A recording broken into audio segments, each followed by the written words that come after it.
আমার মনে হয় উনি সব পড়েছেন, শুধু বিলটা পড়েননি। অনেকেই 17 বছর মানবাধিকার লঙ্ঘনের শিকার হয়েছেন। মানবাধিকার লঙ্ঘনের চরমতম শিকার আমাদের মাননীয় প্রধানমন্ত্রী। মাননীয় স্পিকার, আমার মনে হয় উনি সব পড়েছেন, শুধু বিলটা পড়েননি। এই বিলটা এনেছি, বিলটার প্রথম লাইনেই দেওয়া আছে, যেহেতু মানবাধিকার কমিশন অধ্যাদেশ 2025 এর বিষয়ে সংশ্লিষ্ট স্টেকহোল্ডারদের সহিত অধিকতর পরামর্শ যাচাই বাছাই করা প্রয়োজন,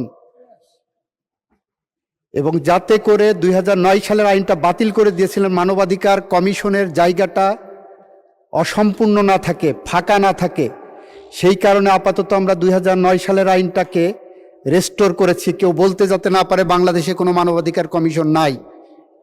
সুতরাং সব পড়লাম, প্রথম লাইনটাই পড়লাম না, যে 2025 সালের আইনটা আমরা অধিকতর যাচাই বাছাই করার জন্যই এনেছি। কেন অধিকতর যাচাই বাছাই করার প্রয়োজন মাননীয় স্পিকার? 2025 সালের যে অধ্যাদেশটা আমাদের সামনে এনে দেওয়া হয়েছে, এই অধ্যাদেশের দুইটা ইমপ্লিকেশন আছে।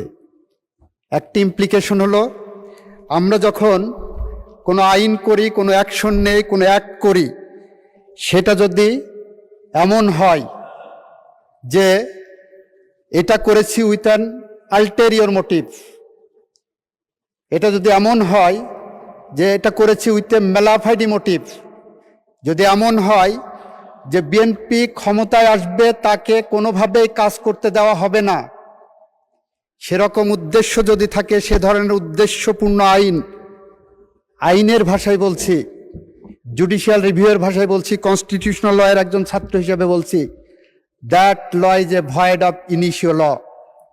মাননীয় স্পিকার, মানবাধিকার কমিশন অধ্যাদেশ যেটা আনা হয়েছে 2025 সালের, সেই 25 সালের অধ্যাদেশের 16 ধারাটা যদি একটু কেউ ভালো করে পড়েন, তাহলে দেখবেন এটা ভিকটিমের জন্য আরেকটি মানবাধিকার লঙ্ঘনের সমান। মাননীয় স্পিকার, আমার সামনে যারা বসে আছেন, আমার বন্ধুরা, তারা বিগত 17 বছরের মধ্যে অনেকেই 17 বছর মানবাধিকার লঙ্ঘনের শিকার হয়েছেন, অনেকের পরিবার মানবাধিকার লঙ্ঘনের শিকার হয়েছেন। আমাদের সামনে যারা বসে আছে, তাদের অনেকেই মানবাধিকার কি জিনিস সেইটা হাড়ে হাড়ে টের পেয়েছেন।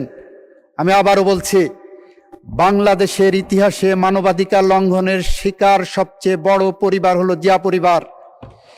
বাংলাদেশের ইতিহাসে মানবাধিকার লঙ্ঘনের সবচেয়ে বড় পরিবার হলো বিএনপি পরিবার। বাংলাদেশের ইতিহাসের সবচেয়ে জঘন্যতম অপরাধের শিকার হলো বিএনপি পরিবার এবং জিয়া পরিবার। আমাদের সামনে বসে আছেন মানবাধিকার লঙ্ঘনের চরমতম শিকার আমাদের মাননীয় প্রধানমন্ত্রী। আমাদের মানবাধিকার সম্পর্কে বিন্দুমাত্র কোনো পিছুটান নাই। মাননীয় স্পিকার, আমরা বলতে চাই, বাংলাদেশে আর কোনো মা যাতে তার সন্তানকে ক্রসফায়ারের নামে না হারান, বাংলাদেশের আর কোনো মা যাতে